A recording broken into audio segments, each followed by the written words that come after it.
បាទជំរាបសួរអ្នកគ្នាបើកាន់ជាមួយនឹងវីដេអូថ្មីនៅក្នុងវីដេអូនេះគឺខ្ញុំនឹងធ្វើការចែករំលែកទាក់ទងទៅនឹងការ transfer រូបចេញពីកាមេរ៉ាមកកាន់ទូរស័ព្ទដៃវាមិនមែនជាអីដែលថ្មីទេតែវាក៏មានសារៈសំខាន់សម្រាប់អ្នកដែលគាត់ចង់ដឹងអញ្ចឹងខ្ញុំនឹងយកកាមេរ៉ារបស់ខ្ញុំប្រភេទ Sony ZV-10 Mark II អញ្ចឹងអ្នកគ្នាអាចមើលវីដេអូមួយនេះអ្នកគ្នានឹងដឹងអំពីការ transfer ពីកាមេរ៉ាទៅកាន់ទូរស័ព្ទដៃអញ្ចឹងកុំឲ្យខាត់ពេលយូរតោះយើងទៅមើលវីដេអូនេះទាំងអស់គ្នាចុះបើសិនអ្នកគ្នាអត់ទាន់មាន app ទេអ្នកគ្នាអាចចូលទៅ download app ទាំងអស់គ្នាឥឡូវនេះគឺខ្ញុំអត់ទាន់ download ដែរនឹងធ្វើការទៅ download app ឈ្មោះ creators app អ្នកគ្នានៅគេ search ចឹងមក Sony Creator App អញ្ចឹងយើងចុចមកអូខេអញ្ចឹងបន្ទាប់ពីអ្នកគ្នា download ហើយអ្នកគ្នាចុច open មកតមកអ្នកគ្នាអាចចុចទៅលើ agree and process ហ្នឹងទៅតមកអ្នកគ្នាធ្វើទៅតាមរបស់វាហ្នឹងទៅអានេះបើសិនអ្នកគ្នាទៅការអានទៅសិនជាអត់ទេ agree រហូតទៅតមកវាចេញដល់ចំណុចហ្នឹងអ្នកគ្នាចុចregister letter អញ្ចឹងគឺយើងអត់ចាំបាច់ទៅការបង្កើត account ទេតមកយើងរងចាំវាបន្តិចមកអញ្ចឹងវានឹងសួរយើងបែបនេះអញ្ចឹងអ្នកគ្នារើសមួយណាក៏បានដែរជា full time របស់យើងឬក៏ជា business របស់យើងអីយើងរើសទៅអានេះគ្រាន់តែខ្ញុំដាក់វាលឿនចាំបានប្រើអញ្ចឹងអ្នកគ្នាអាចធ្វើតាមខ្ញុំបាន allow ទៅយើង allow ទាំងអស់ទៅអូខេអញ្ចឹងវានឹងចេញទម្រង់បែបនេះតើវាចេញទម្រង់បែបនេះហើយអ្នកគ្នាត្រូវ connect វាទៅភ្ជាប់វាជាមួយនឹងទូរស័ព្ទដៃរបស់យើងទៅអូខេអញ្ចឹងអ្នកគ្នាអាចចុចផ្នែកខាងក្រោមនេះតមកចុច next អញ្ចឹងវានឹងឲ្យរើស model កាមេរ៉ារបស់យើងហើយអញ្ចឹងបើសិនជានៅក្នុងនេះអត់មានជាមួយនឹង model កាមេរ៉ាអ្នកគ្នាទេមានន័យថាកម្មវិធីមួយហ្នឹងវាអត់ support ជាមួយនឹងកាមេរ៉ាអ្នកគ្នាទេកាមេរ៉ាដែលខ្ញុំត្រូវទាញរូបគឺ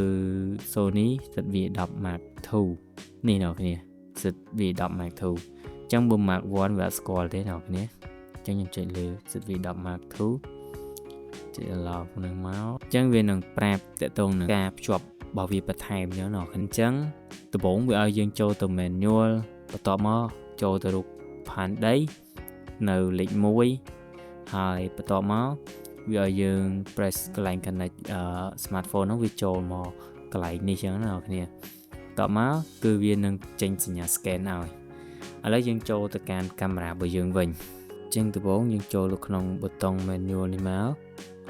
តមកយើងចូលរូបផែនដីតមកយើងនៅចូលលើលេខ1ហើយយើងចូលមកកន្លែង smartphone connection នេះយើងចុចលើវាមួយទៀតហើយយើងចុច OK តើយើង OK វាបានចេញមកដល់កន្លែង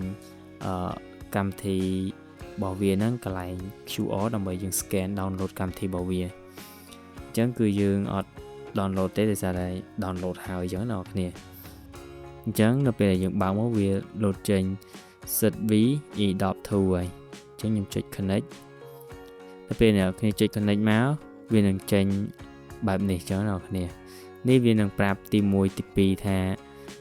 វា process បែបម៉េចអញ្ចឹងអ្នកគ្នាអូខេអញ្ចឹងបើសិនអ្នកគ្នាយល់ហើយអ្នកគ្នាអាចចុចជាមួយនឹង start connection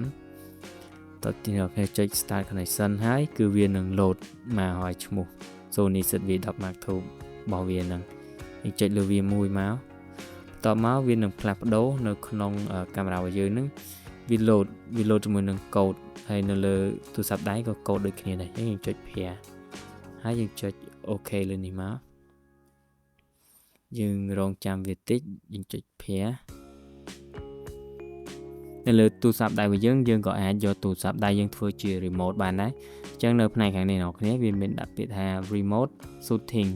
អញ្ចឹងគឺខ្ញុំអត់ចាំបាច់ទេគឺឥឡូវនេះគឺខ្ញុំត្រូវការទាញរូបចេញពីកាមេរ៉ាមកវិញអញ្ចឹងយើងចុចកន្លែង import ចុចលើវាអញ្ចឹងវានឹងរត់ទៅរករូបភាពដែលមាននៅក្នុងកាមេរ៉ារបស់យើងអូខេអញ្ចឹងនេះអ្នកគ្នាសុទ្ធតែរូបដែលនៅក្នុងកាមេរ៉ារបស់យើងទៅអញ្ចឹងឧទាហរណ៍ថាខ្ញុំចង់យករូបមួយណាខ្ញុំចុចលើវាអញ្ចឹងវាមានរូបច្រើនដែលខ្ញុំត្រូវយកយ៉ាងណាអ្នកគ្នាអញ្ចឹងឧទាហរណ៍ថាខ្ញុំយករូបតែមួយសិនយករូបតែមួយសិនអញ្ចឹងមុនអ្នកគ្នាចូលយករូបខ្ញុំ recommend ថា អ្នកគ្នាចូលកន្លែង setting នេះមកទៅដូរ size វាសិនអញ្ចឹងអានេះវាបានតែ2មេទេអ្នកគ្នាអញ្ចឹងវាតូចមែនតើអញ្ចឹងយើងឆ្លាស់វាទៅ original វិញបន្តមកអូខេហើយយើងអត់ចាំបាច់ធ្វើអីទៀតទេយើងចេញវាវិញយើងចុចលើរូបមួយណាដែលយើងចង់បានឧទាហរណ៍ថាខ្ញុំទាញយករូបមួយនេះអូខេហើយនឹងខ្ញុំទាញរូបមួយនេះចុះឧទាហរណ៍ខ្ញុំទាញពីរនឹងចុះ